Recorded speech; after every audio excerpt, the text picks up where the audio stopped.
Hello and welcome to the Bro Chat for the People podcast. Today's episode is brought to you by a wanted ad.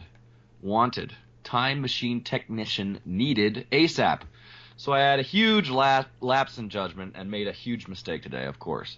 Usually no problem, just go back and fix it. But I went to fire up my jumper and lo and behold, it's broken and I'm in the wrong century to get it fixed. Any other hoppers hanging around the warming age with technical experience to help out? I think I just need the bender fixed or replaced, or maybe you can take me to a Dagoon. I already wrote on the wall, but we all know how often the archives get checked.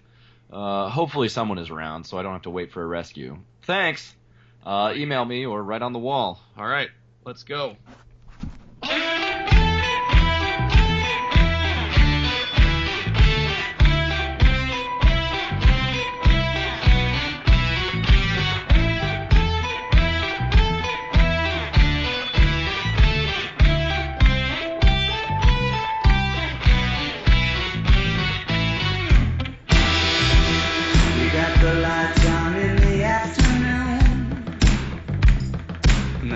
Are drawn out long, and your kisses to cut through the gloom. Life sometimes, throws you a curveball, Thomas. It does indeed.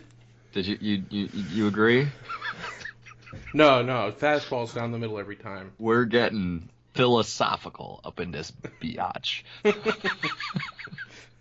All right, hello and welcome to the Bro Chat for the People podcast. How is everybody today? It's a lovely Sunday evening, almost Monday morning, because we just care so much that we will do this at any hour of the day or night.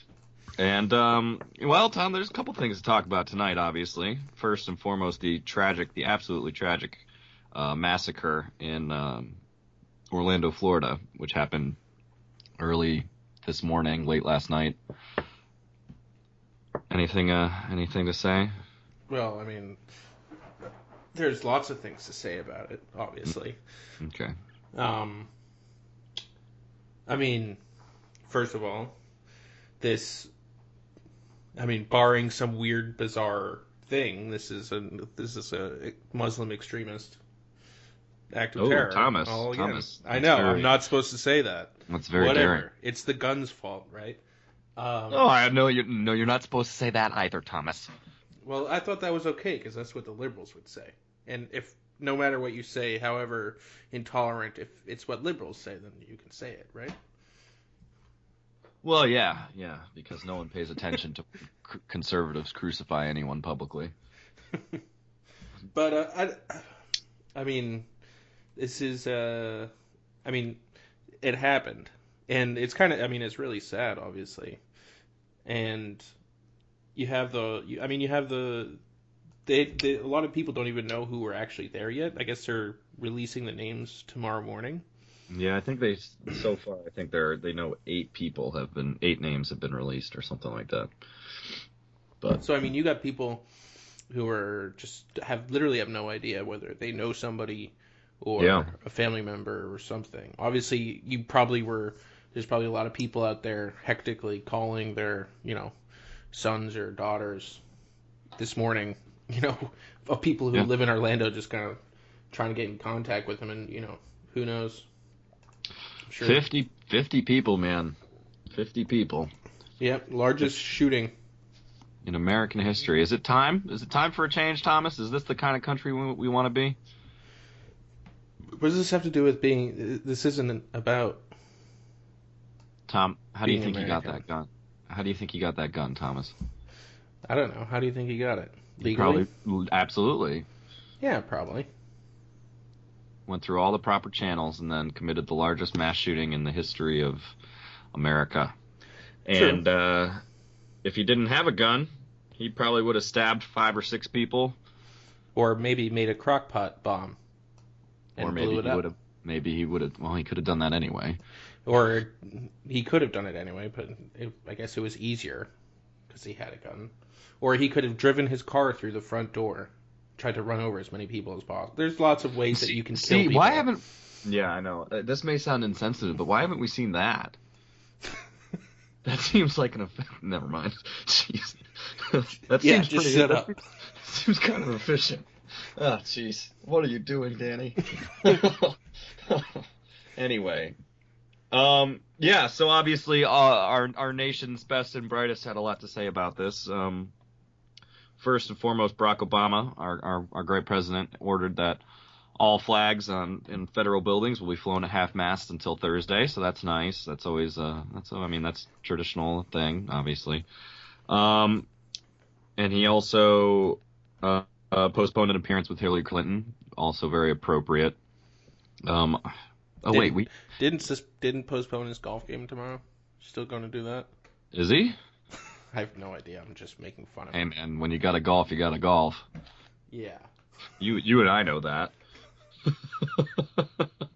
I mean, yeah, I don't know. Mr. Obama obviously came out and said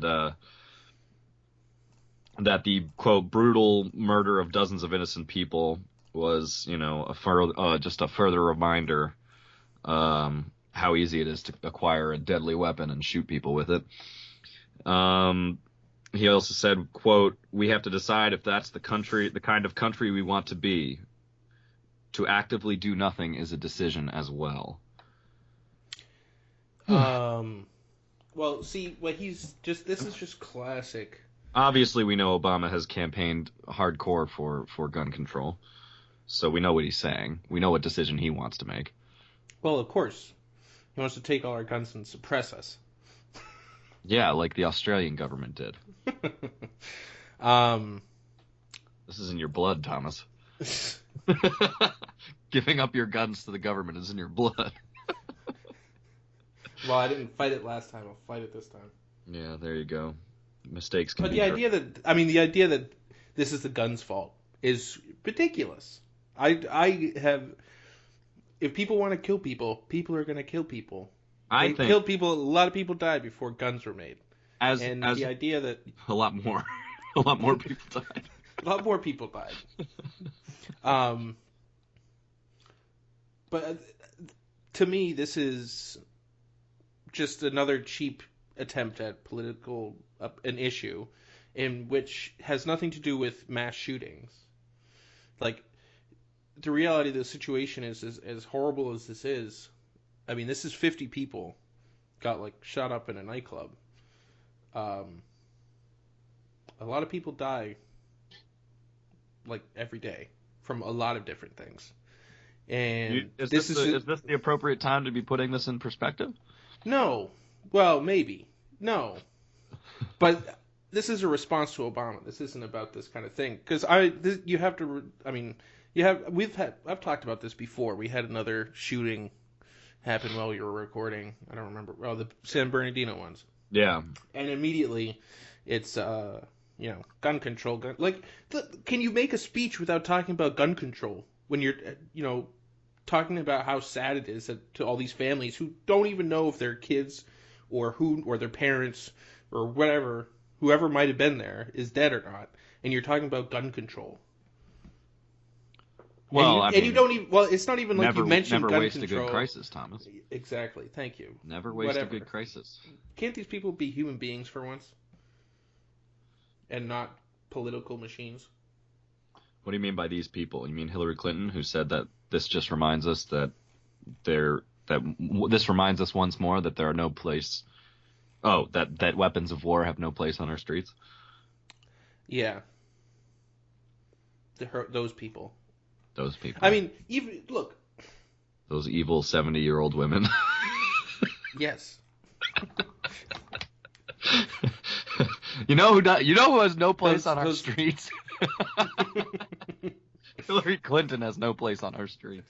I just wish she would die of TB already. Gosh, we all know she's got tuberculosis. Yeah.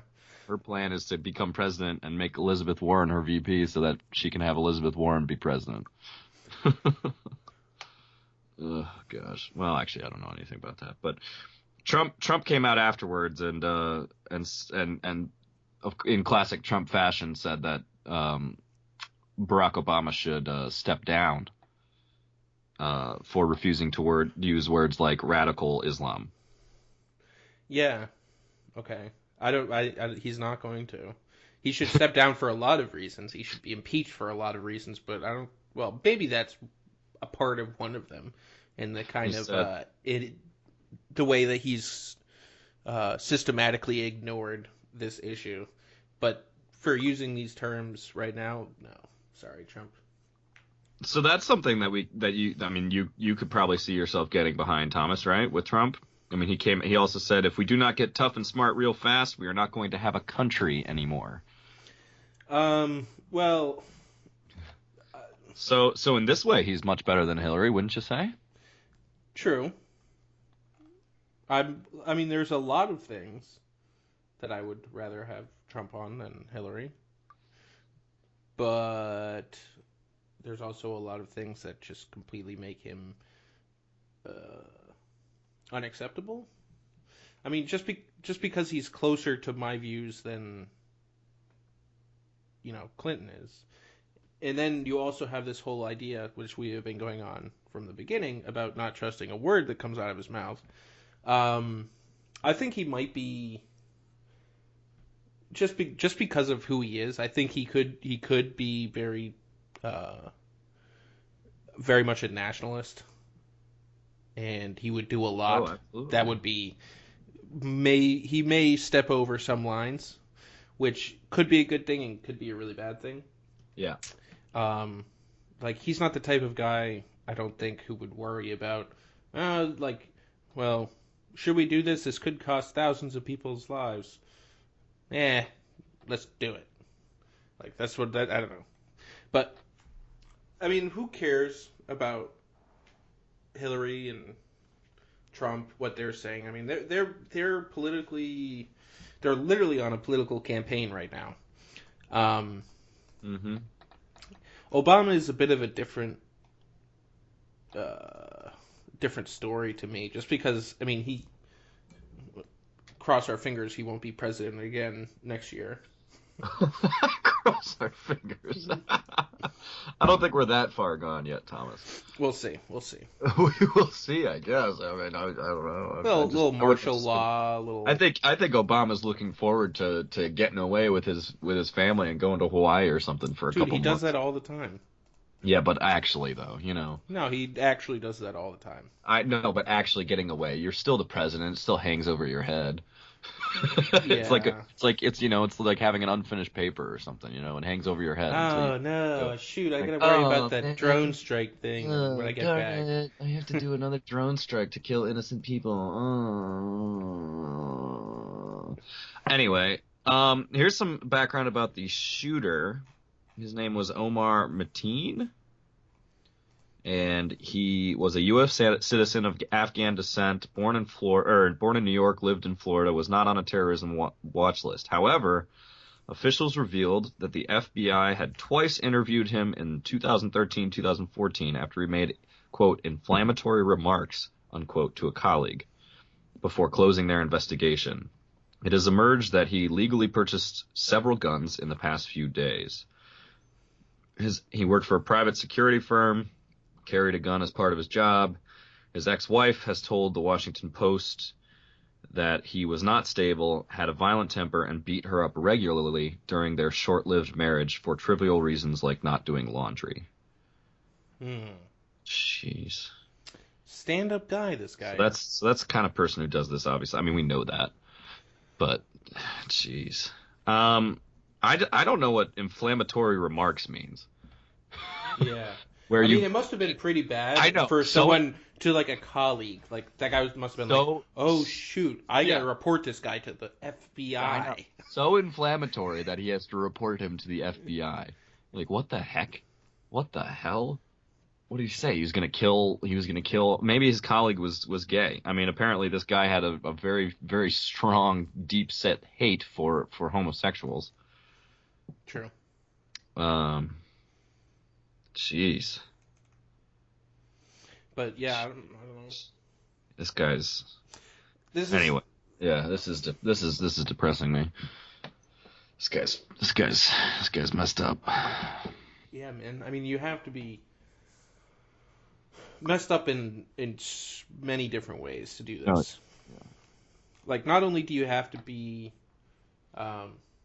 so entrenched into your beliefs of radical Islam. Oh, there it is again. Oops, sorry. Just comes out. Um, Just comes out like diarrhea, man. I can't control it. Gross. Okay. yeah, wow. I don't know why that was the first thing that came to my mind when you said that. I don't know either. Oh, jeez. But I mean, like, you have to be so entrenched into your ideals that this is something that is so certain in your mind. And then you also have to be crazy enough to actually kill people. Like, to stare someone in the face and to pull the trigger. Actually. And you have literally never seen this person before in your life. Yeah. And you just kill them just because. And it takes a very special sort of crazy to do that.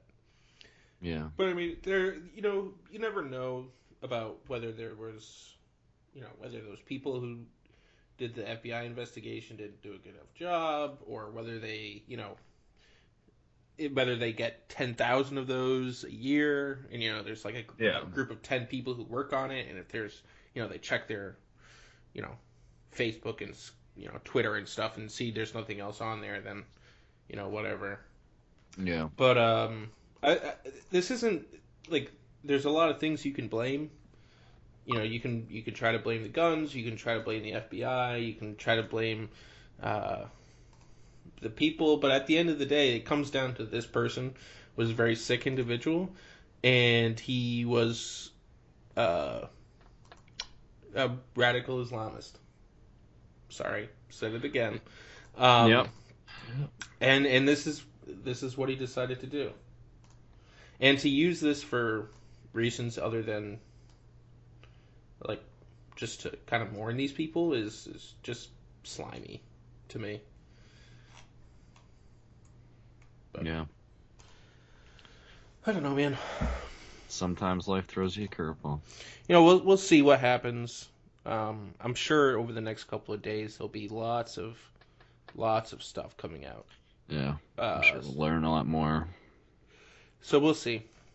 It's hard to say always, like it literally happened today, and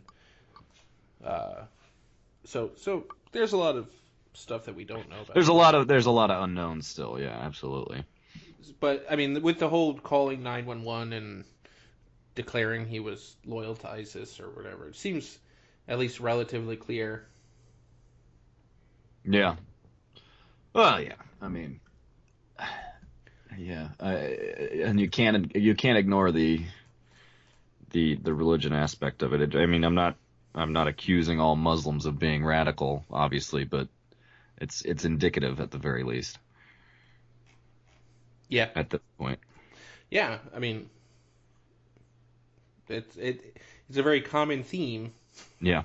In terror attacks around the world. Yeah, that's the thing that I always find crazy is, there's people who say, obviously, like, not all Muslims are radical, and I know that, and then the number is usually somewhere from 10 to 20% of Muslims are radical, and I always just say, well, if there's let's go conservative and say there's only 10% of Muslims are radical, and there's 1.5 billion Muslims in the world. That means 150 million of them are radical.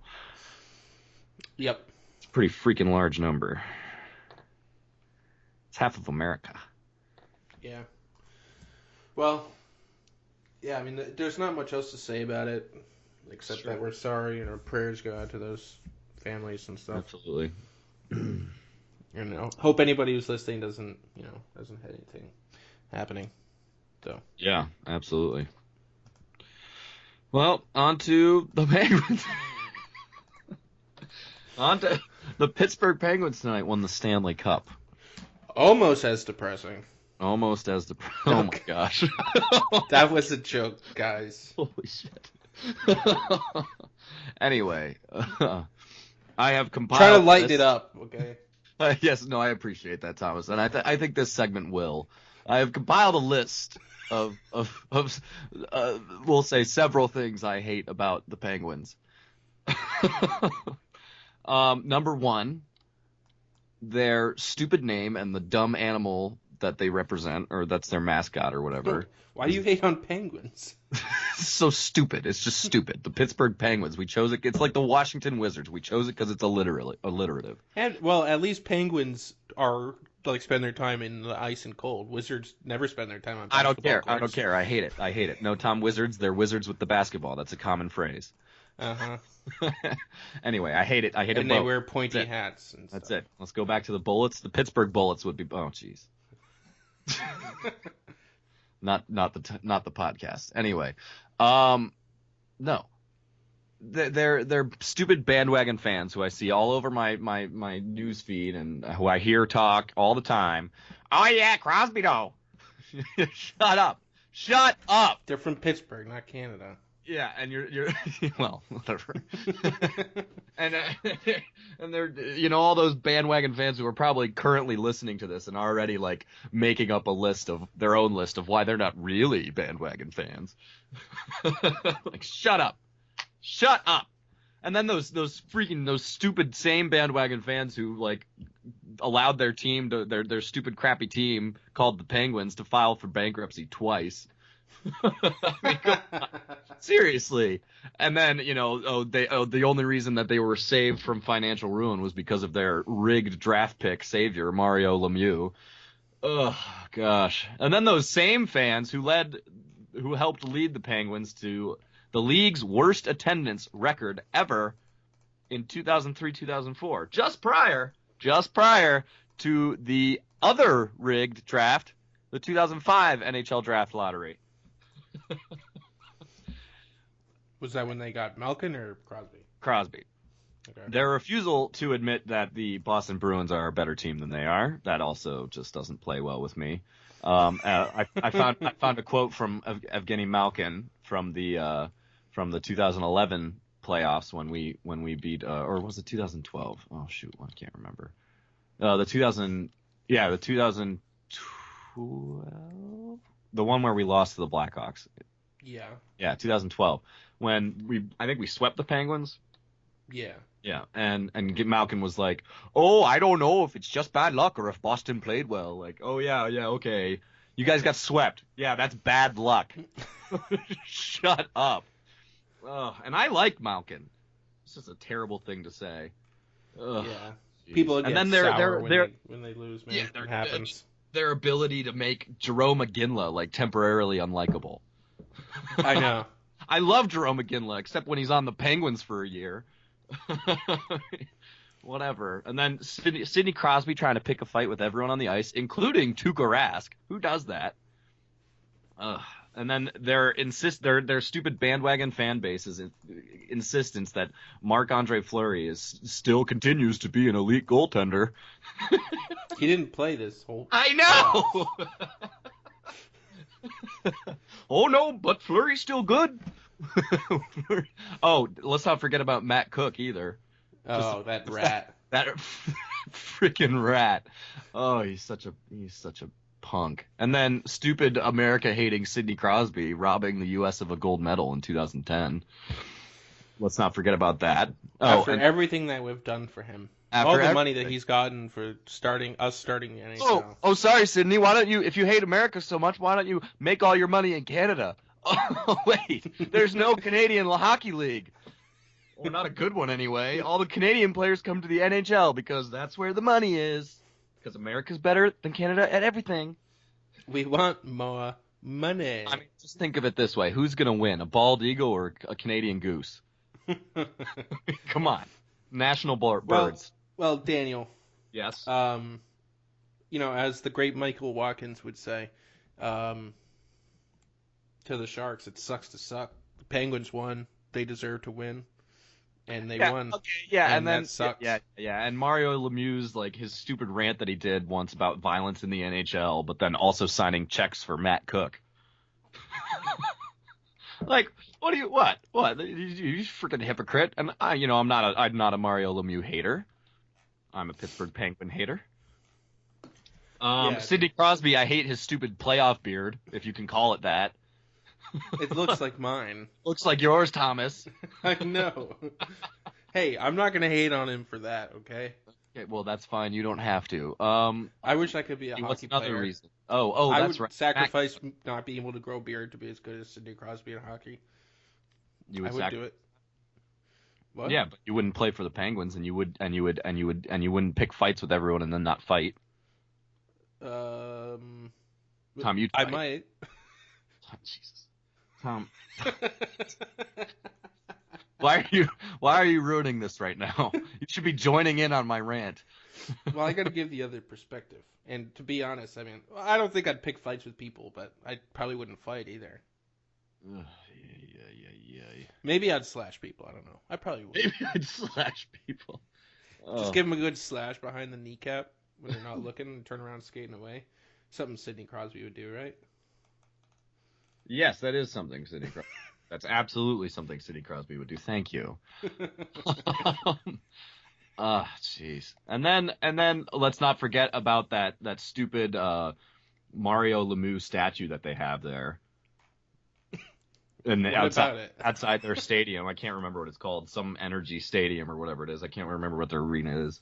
But it's like Mario Lemieux skating past two people, but if you just look at it from looking at straight at Mario Lemieux, it looks like him and two butts. It's terrible. It's almost as bad as Turtle Boy. It's terrible. It's just terrible. And then, oh wait, did I forget Matt Cook? No, you didn't. Oh, okay, good. Well, I mean, everyone knows Matt Cook's the worst kind of player. The worst kind of player. Ugh, jeez. I hate them more than the Philadelphia Flyers. But not as much as the Montreal Canadiens. I feel like I feel like I have much more respect for the Canadiens. Like I would say an odd kind of respect, like like a fear of the Lord type thing. like a begrudging respect for the Canadiens. Well, because they've just dominated us so much. And they're like fantastic, and I hate them, and we always have good games against them. Yeah. But I don't have the same kind of respect for the Penguins. They always seem to have they're soft. They're, their best players are falling around on the ice like little fairies and. One more thing. Their uniform change. Which one? Back in the what was it? I don't know. Whenever they changed their uniform and they stole all the Bruins colors. Oh. Like back in the 70s or something. I can't remember. Oh, let's do black, white, and gold. That's not already taken, is it? Again, they're from Pittsburgh. They're not from Canada or Minnesota. Whatever. Jeez, they're just. Is that how bad. you? That's racist of you to just classify any hockey fan as having a Minnesota or Canadian accent. You're right. I'm sorry. I was actually a lot of it. The accent comes from listening to Sirius XM radio today as I was driving home from Mass, and they were talking about the game tonight, and both hosts were Canadian. So it was just them talking about hockey, and it just got it in my head. Well, hey, congratulations to the Pittsburgh Penguins. They beat the San Jose Sharks. Freaking Sharks. Oh, I'm mad at the Sharks too. Don't get me wrong. That was weak on their part. You're gonna beat the team with the best chance to beat the Penguins, being the Blues, and then you're just gonna lose in 6 on your home ice. Yeah, well, that was the real tragedy that the Blues got knocked out. That was the real tragedy. And Joe Thornton. I'm mad that Joe Thornton's got to cement his legacy. But here we are. Instead of Joe Thornton getting his first Stanley Cup and being a first ballot Hall of Famer, we have Sidney Crosby like, oh yeah, I got 2 now. Well, I mean, he is solidifying his place as one of the best hockey players of all time. I know. That's just the way it is. You need those championships. But I think actually more interesting than that. Well, he won the whatever the MVP trophy is, Conn Smith or something like that. Yeah, I forget. They have weird names for him. Yeah. But anyway, besides the Penguins Mm-hmm. and their stupid championship, something awesome happened today. A guy that we went off on a rant on last podcast, Draymond Green, got suspended. Draymond ball kicker Green. Oh my gosh. Well, Well, he's moving. He's diversifying. He's also slapping balls now. It's not just kicking them. It's true, and that's why he's suspended, because he just went too far. Well, he's suspended Plus, you don't because, do that to LeBron. Yeah, you don't do that. You can do that to what's his name, Adams, all the time. You can, stomp Plus, on Adams him is while he's bigger on the ground. But you do Adams that to looks LeBron. like a tough guy. He can take it. It's like your dad when you get into fights with your little siblings, or you beat up your little sibling, and he's like, you're not allowed to hit anyone who's smaller than you. And then you're like, okay. So that's kind of how I view Steven Adams. The little kids are allowed to hit the big kids, but the big kids aren't allowed to beat up. Well, that's always how it is in basketball too. I mean, come on, you played down in the low post every once in a while. I know. You go for a move, and some point guard comes down and just rakes your arm from the elbow down to your wrist and pulls the ball out, and you look over at the ref like, oh, I'm sorry, is he allowed to hit my arm, but I'm not allowed to hit his arm? It's like, well, of course he can hit your arm. You're bigger and stronger than him. He should hold on to it anyway. You're like, that's not the rule, bro. Like, wait a second, bro. Sir! Anyway, I am so happy. Well, actually, I have mixed feelings about this. Wow. This has taken the emotional breaking for the Cavs when they lose. Well, this has taken the emotional edge away from, the Cavs being in an elimination game. They're fighting for their lives. Golden State could have, be up 3-1. They're playing at home, but they're still they're up 3-1. They literally have lost. They have not even come close to losing 3 games in a row. They could have maybe let it slip this next game, because LeBron is angry and out to get it. But now it could have kind of switched, and now the Golden State's like, well, our emotional leader, quote unquote, is out, and we're gonna play for him, and we're gonna show him, and blah blah blah, and we can play blah blah blah, and hoorah. You know what I mean? I mean, that for me is the one downside to this, other than the fact that he is. Obviously the good side is that Draymond Green's out. Exactly. That is the good side. Draymond Green is out, and he deserved it. Let's be honest, he should have been suspended against the Thunder. Yeah. So finally it took another incident of Draymond playing with another man's balls to get him suspended officially. Speaking of which, I thought the NBA was supposed to be tolerant of this sort of thing. Anyway, no, I don't necessarily agree with you, Tom. I think the Warriors are going to come out now and fight harder, but I don't think it's going to make the Cavs any less vigilant. If they haven't given up already, then they're going. LeBron's not going to let them lose in 5. He can't. If he does, he came up pretty small in the fourth quarter last game. I'm going to be honest. He came up small, but at some point you just got to be like, LeBron, okay, now Draymond's out. Like, you got to do. Who's going to guard him? Andre Iguodala will, but he won't be. Iguodala probably won't play all 46 minutes that LeBron plays. Yeah. He's gonna have to do something. He's gotta come up with a 40-point, 10 rebound, 10 assist game, and lead his team. He has to. He can't come up small again, especially if K-Love's coming off the bench and not being effective. Kyrie's awesome sometimes, man. He's so salty sometimes, but other times he just kind of disappears. His shot isn't there or something. Something's not working, but we'll see. I like the Cavs because that's my heart. My heart likes the Cavs to go and then defend home, and we'll go to a Game 7. Also, what do you think about that? The NBA didn't have to do this. Draymond Green was given a flagrant foul 1 in the game, and they upgraded it to a flagrant 2, which is why he got suspended. Okay. So they upgraded it after the game. Do you think they do that if the series is tied 2-2?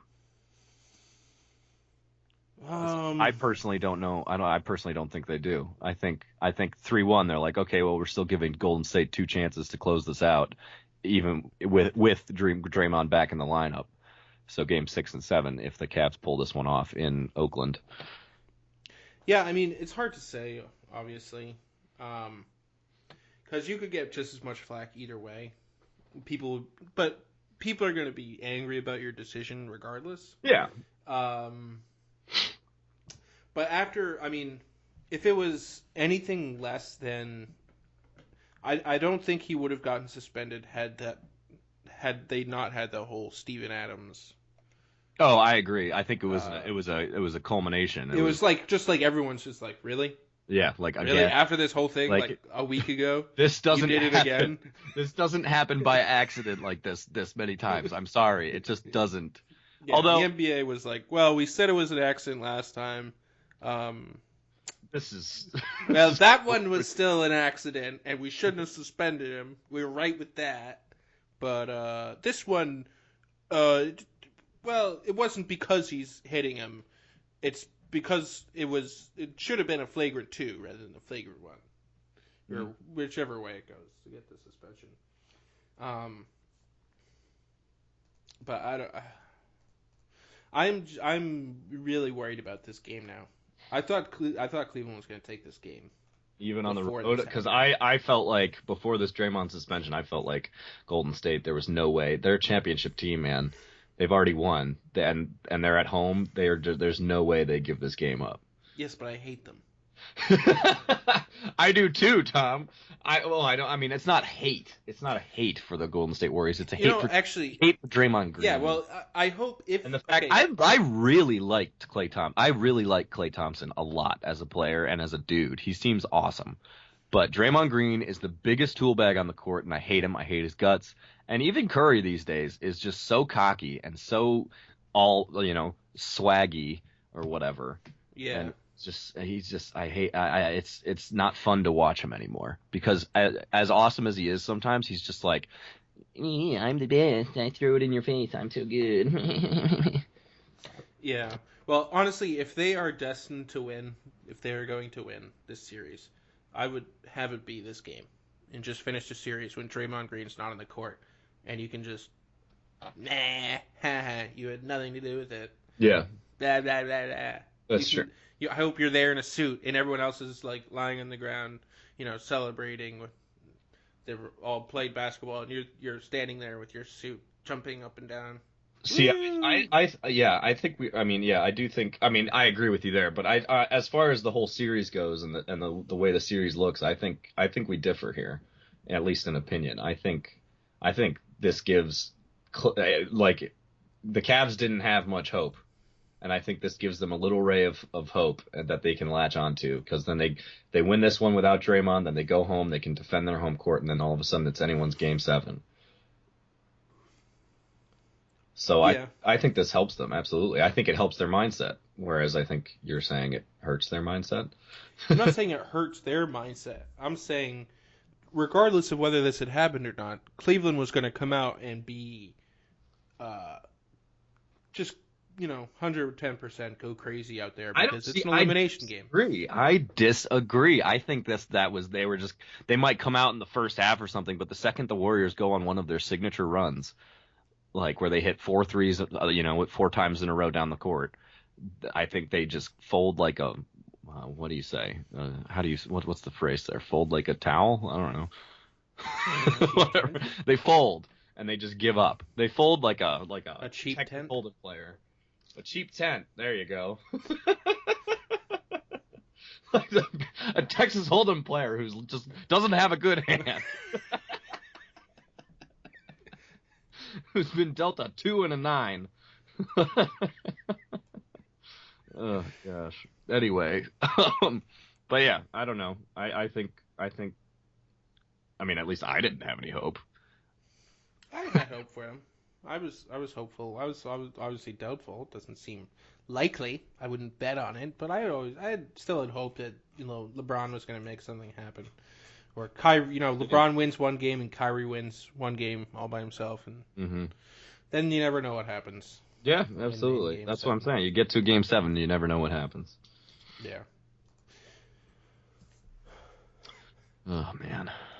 But yeah, I'm glad that he got suspended. I think that's the biggest takeaway here. He deserved to be suspended, and he's an asshole, and he should never be allowed to play basketball again. And I just, you know what? I can't wait. I can't wait for when Golden State loses tomorrow night, and then all of his little, disciples in the media come out and be like, see, he's so important. They only lost because Draymond Green, the heart and soul of their team, wasn't there. God, Draymond Green is so good. And that's why the Warriors lost, because they didn't have Draymond Green. And then I can't wait till he comes back and then just gets wrecked. He comes back for Game 6 and LeBron goes off for 55. Have a replay of Game 3. Oh. Just dunking over his face. I know. That was the best. Dunk it right over his face. Oh my gosh. And then all the people coming out, well, the Warriors backs against the wall now. If they win this series, it's going to be just a testament to their greatness.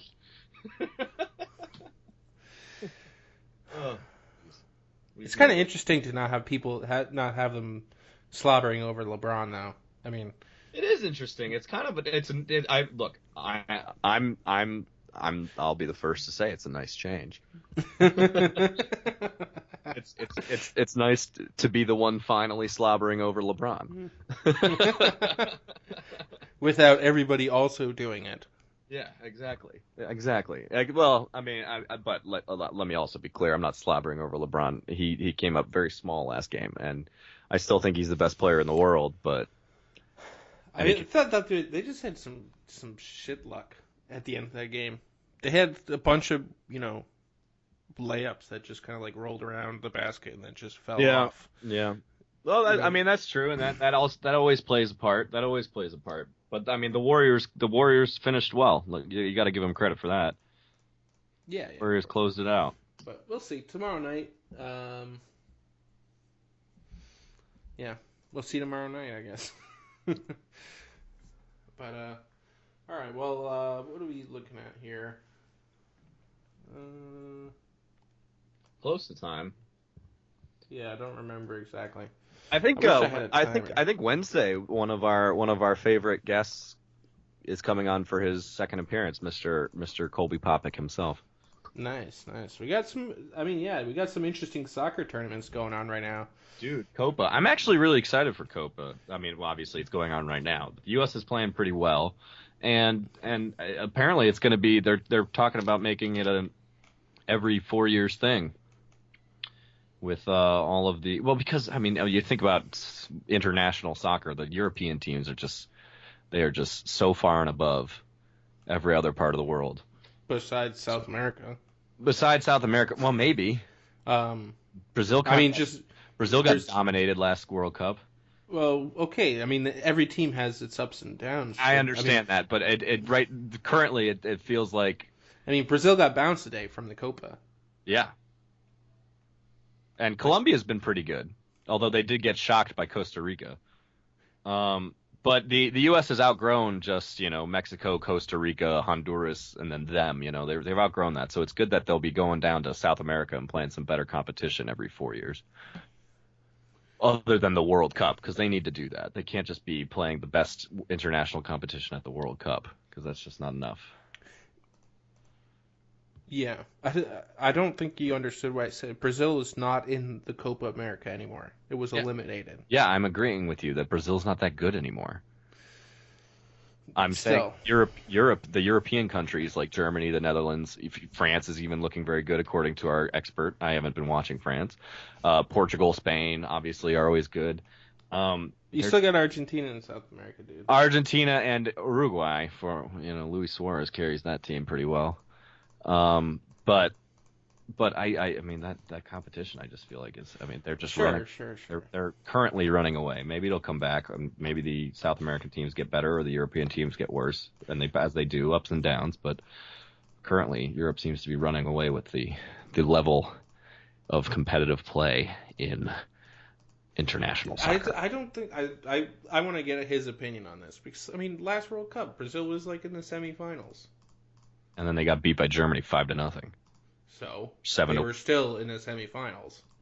Yeah, well, who'd they play to get there? Yeah, and America got out of the round of 32 or whatever too. So what? That was a really tough division. We had like Ghana and Germany and Portugal, and we got out of that group. Tied Portugal because of a marvelous play from Cristiano Ronaldo. We should have beaten them. We should have beaten them. Uh. But anyway, we'll get into these topics on Wednesday with our resident soccer expert, and it'll be fun. Good times. It will be fun. It will be fun and good times. Good times, good times. All right, guys. Well, make sure you share us with your friends or whatever. Tell people Subscribe about on us. iTunes. Subscribe on iTunes. I'm For all you shouting people out. still Hey, watching YouTube. I'm shouting out Alexis Stiper right now. And if she hears this, then she should comment on either the Bro Chat's wall or my wall. Let's comment something. This is a test. Calling out Teddy Pence as well, because I know he won't listen. And I just want everyone to know that he's not listening. Yeah. Publicly shame him. That is the only way to spark action in that boy. All right, guys. A pleasure and a privilege. We'll see you on Wednesday. And don't forget, we love you, Colby. We love you, Colby. Keep listening to us, Colby. We enjoy making your work, baby. That much more pleasurable. All right, guys. Take it easy.